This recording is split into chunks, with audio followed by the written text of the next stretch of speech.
Hi, I'm Janet Murphy from King George, Virginia.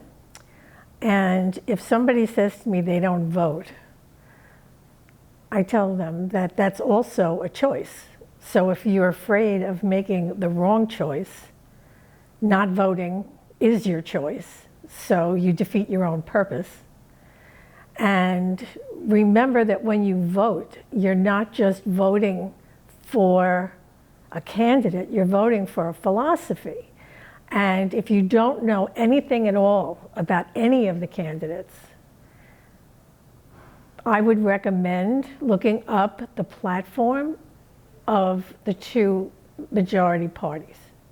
And if you see things that you're aligned with, then that's the party you should go with. And it doesn't matter who the candidates are because they're going to uphold those tenets.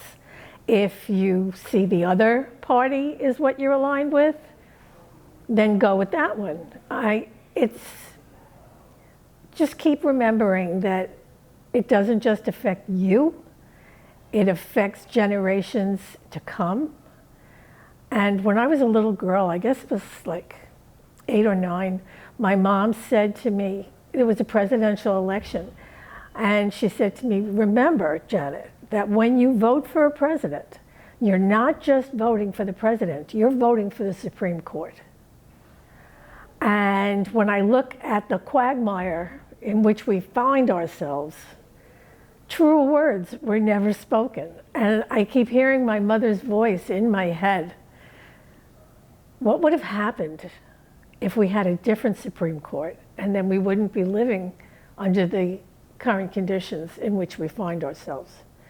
So for the future, for the posterity, and if you don't have children, so you won't have grandchildren, it doesn't matter.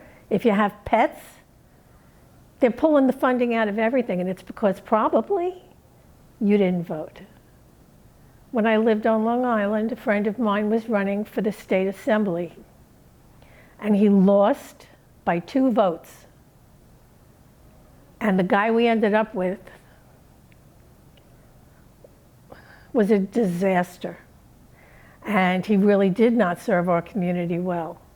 And if the 2 people who said, oh, I don't vote, had voted, they would have had a runoff and the other guy would have lost. So everything you do matters. That's it. God bless America.